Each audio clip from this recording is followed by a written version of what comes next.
What is up, everybody? I am Get Flanked, and I'm back with another Rainbow Six Siege Operation Void Edge tip video for you. This is actually the third in a series of videos that I'm doing for this channel. The first one was about the Oregon rework. The second one was about all the patch notes, and those videos will both be linked in the top right hand corner of the screen right now. If you haven't seen them, make sure you go check them out. In this video, we're going to be talking about the new defender coming with Operation Void Edge. That is Oryx. The goal of this video will be to not only provide you with an understanding of how Oryx works, but also to allow you to take that understanding and apply it in game. So we'll be covering specific situations that show how strong Oryx can be. We'll also be talking about how you can counter Oryx. So at the end of the day, after you watch this video, you won't be surprised the first time you play with or against Oryx in game. With that out of the way, let's go ahead and jump into the 5 things that you need to know about Oryx. Okay, the first tip for Oryx is actually 4 tips in one, so we're going to divide it by 1A, 1B, 1C, and 1D, and it's going to have to do with the 4 different things that Oryx can do with his gadget / ability, and it's important you realize the difference. He can sprint just to move around the map faster. He can use his dash to go through soft walls. He can use his dash to knock down opponents, and he can also climb up hatches. Let's first talk about that dash, and if you're only using that dash to move from point A to point B faster, it's pretty tough to misuse it in that sense, okay? Now, keep in mind that when you are using it, you're making more noise, you're louder, so enemies will be able to hear you easier when you're using it, but other than that, it's pretty tough to misuse it. Keep in mind that it's really useful for evading enemies. Like, that's going to be a theme throughout this whole video. Oryx is the master of getting a kill and then getting away without, getting traded out by the enemy. He's the master of evading enemies, and this is a good tool for that. You get a kill, you use his sprint ability to move around the map faster and decrease the likelihood that the enemies are going to be able to catch up with you and trade out their teammate that you just killed. Now let's talk about using the dash to go through soft walls. This is something that does have the potential to be overused, and you probably already realized by now that when you do this, first of all, it completely depletes your inventory of dashes, and also it does 10 damage to you each time that you do it. You can actually down yourself by doing this if you are below 10 health. So it definitely has the potential to backfire if you use this in the wrong situation. Where I've found this to be really useful is once again in evading. So if you get a kill, you can use this to go through a soft wall and then create a rotate immediately that the enemies aren't expecting and allow you to escape without going through one of the choke points that they may be holding down and expecting you to come through. And that's where it's really, really useful. Now you can also use the dash to go through soft walls and surprise enemies. If you have information that an enemy's in a room, you can use this to go through a soft wall, surprise the enemies and get kills. That does work, but it's a lot more risky because when you go through a wall, there's a period of time where you're vulnerable. You don't have your gun out, you're kind of stunned, and it takes a while for you to get your gun back out and be able to fight back. So if the enemies are looking that direction and see you, you're probably going to be a really easy kill for them. So keep that in mind, but it does work from time to time to surprise enemies like that. Now let's talk about using the dash to stun enemies. There is very limited uses for this. It's really cool, don't get me wrong.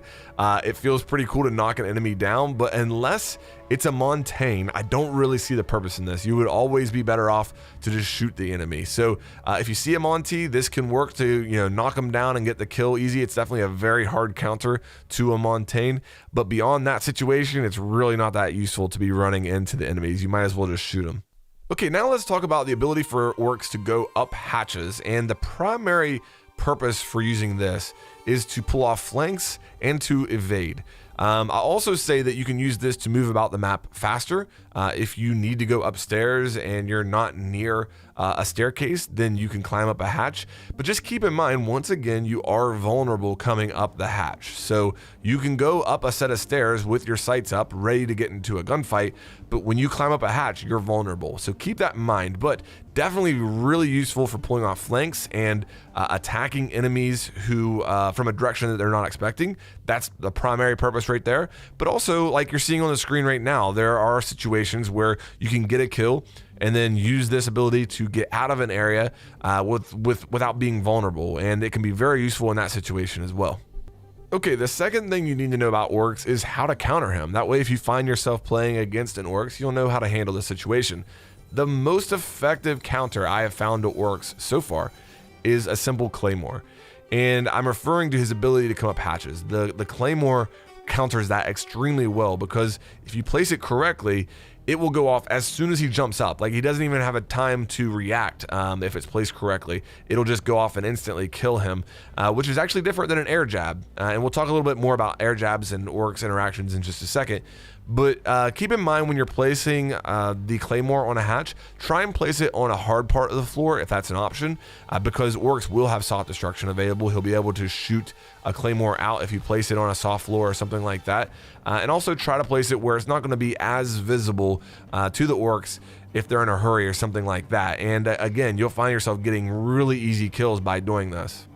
Now, I mentioned that an air jab is an effective counter as well, but not quite as good as a Claymore, because the Claymore is going to kill the Oryx. This is just going to let you know the Oryx is coming. Now, if you're in the position to get the kill, sure, it'll knock him down just like anybody else would with an air jab, and it would be an easy kill for you. But a lot of times, it's going to be an Oryx rotating across the map, trying to come up behind you, so it's going to alert you to their presence, which is always good, but not quite as strong as having a Claymore on that hatch, in my opinion. Now, it should also be said that Gridlock's track stingers could be considered a counter to Oryx, not quite as strong as a Claymore or an air jab in my opinion, but if Oryx is trying to do his dash and runs into the tracks, it will stop him, slow him down, and do damage just like it would to any other operator in the game. Okay, the third thing you need to know about Oryx has to do with going up hatches and the commands that you are given when going up hatches, and you need to be able to read them quickly and understand what options are going to be available to you, because you have two options in most situations. Okay, you can see on the screen right there that when you are getting ready to go up a hatch, you have the option to go up and just hang there, or to hold and you'll actually climb the whole way up. Okay, so there could be a situation where you just want to go up and hold and see and maybe look around up there, then drop back down. So that's an option that's available to you. Also, you need to pay attention to this, because there will be situations where there's an object blocking the hatch from a certain angle. So if you jump up, you're going to waste time, because you'll just be able to jump up and hang there. You won't be able to climb the whole way up. And if that's your goal, you're going to waste valuable time. You're going to make noise. You're going to be vulnerable for longer. So make sure, if your goal is to climb all the way up a hatch, that you have both options available to you, so you don't just get stuck hanging and wasting time because of that. Okay, the fourth thing that you need to know about Oryx is that Oryx and Valkyrie synergize together extremely well. If you can get a Valkyrie to work with you and place a black guy around or in the vicinity of a hatch that you want to rotate sometime in the future, then you are able to use that hatch and rotate up it, knowing that it's clear. And that's a big deal because of how vulnerable Oryx is, once again, when he is going up hatches.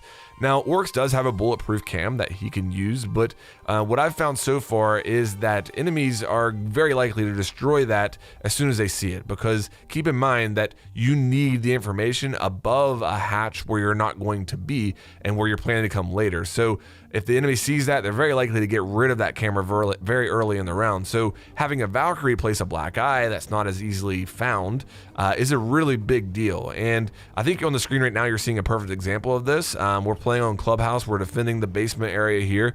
The kitchen hatch is open. Maybe the attackers opened this at some point in the round and we're probing it for a while, but I've now since rotated. Well, as the Oryx, I can now get on the camera, see from the black eye that the kitchen is completely open and it's safe to come up this hatch, and then pull off a flank on the main stairs as the enemy isn't paying attention to this direction anymore.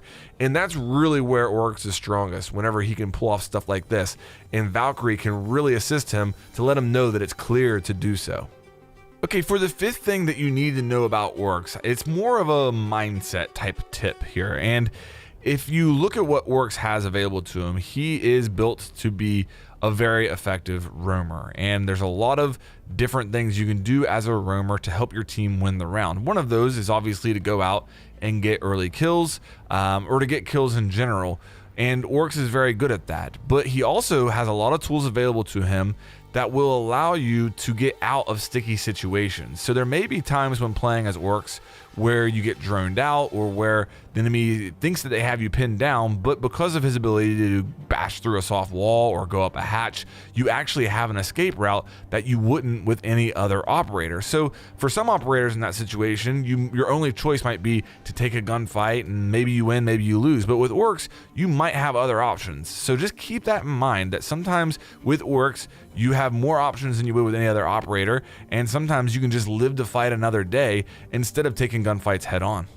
Okay, that is going to do it for the 5 things you need to know about Oryx. Keep your eyes on this channel over the next few days for the 4th video in this series, which will be 5 things you need to know about Yana. Big shout out to Ubisoft for letting me come on and do this. I hope you enjoyed it, and I will see you guys on the next one.